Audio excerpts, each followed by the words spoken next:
Welcome everyone back to the Powerhouse Podcast. I'm Coach Megan, and today we're going to be talking about how to craft your heroine story.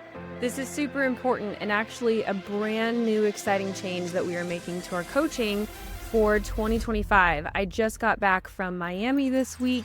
I was in Jamaica the week before that. I'm going to another place this week, and then we are hunkering down, and I'm not going anywhere until we have this amazing baby on the way.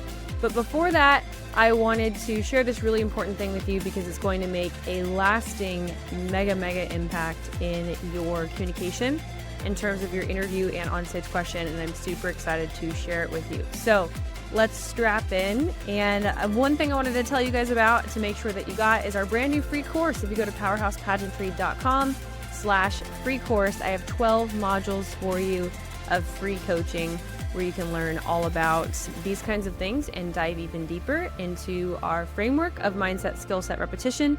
And then at the end, even learn a little bit more about what it might look like for us to help you win your pageant in 2025.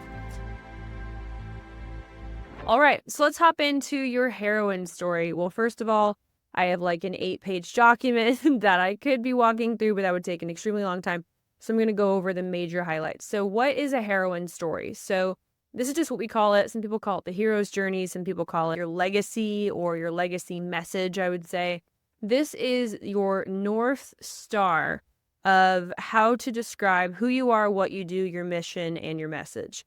Now, why is this important? This is super important. In fact, this is the most important thing that will come out of your mouth when it comes to your interview or on-stage question, because if you can't explain what you do, who you are, what your mission is in 30 seconds, chances are you're not explaining it very well in 2 minutes. And also, if you don't know how to speak this, it's probably because you don't actually know it. And so chances are you are taking an exorbitant amount of time to try and describe this essence of who you are. And yet when someone is really trying to figure out, what do I get when I pick you, it's unclear. So in the same way that if I was to be selling you a product, let's say this goes with my ring light, okay? So I attach my phone to the top of the ring light. This is important because I want to be able to use my phone on my ring light rather than just having a ring light for no reason, and I can't attach anything to it, right? So I have to be able to describe the benefits and the features of this thing pretty quickly. Otherwise, it just looks like a piece of plastic, right? So many of you guys are walking into your interviews without a plan for this, and it's causing you to feel uncertain, okay?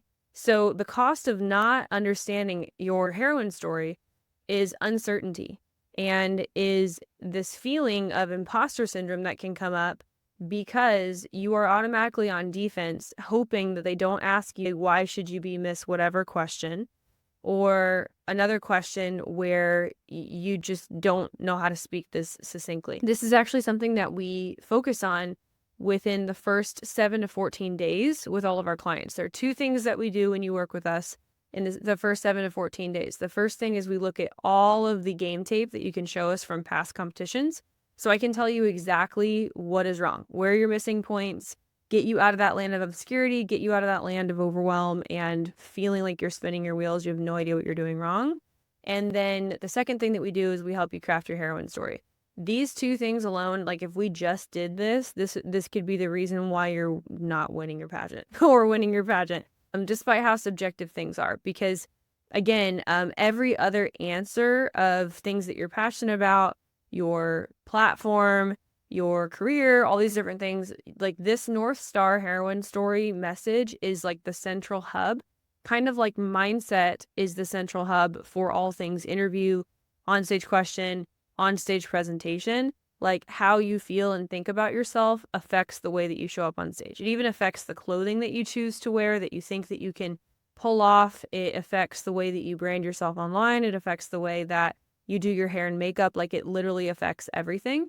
And so this heroine story, I've coached it in several different ways over the years, but we've just found that this is the most succinct and fun way to teach people to do it. And when we do this in the first 7 to 14 days and help you implant this into your pageant prep, it literally fixes, it's like a ripple effect. It's like the first domino that helps you like do everything else. Okay.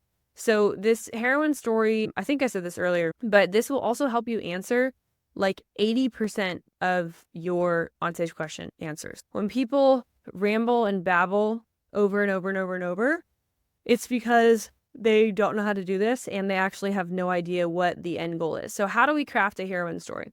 The first thing that we do is we begin with the end in mind, okay? Who in the world am I targeting? What is the what that I am trying to get to, okay?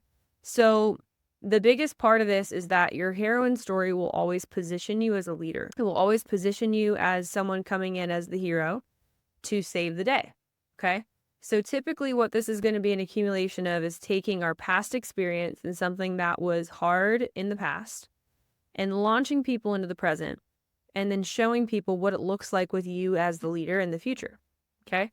So part of my heroine story is I'll never forget when I was 19, I was standing in front of a mirror and I hated myself. I fell to the ground in a heaping mess for 2 hours, cried myself into a nap, and I woke up and my mom said, you have two paths. You have a decision to make.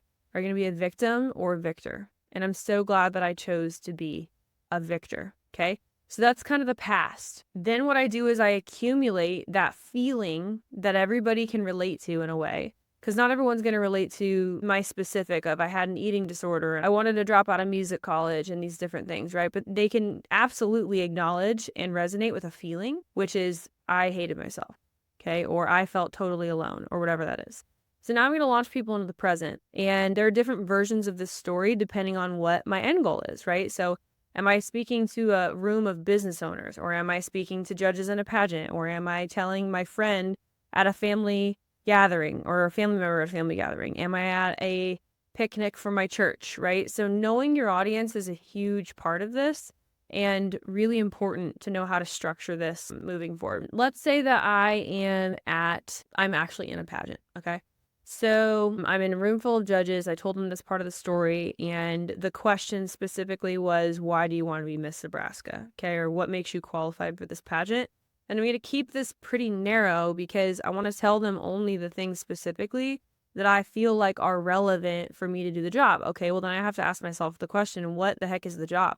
The job is a role model, a leader, a communicator, someone adaptable, someone on their feet, someone that can go with the flow, someone that's flexible, someone that is authoritative, someone that can carry command, someone that's not easily run over, right?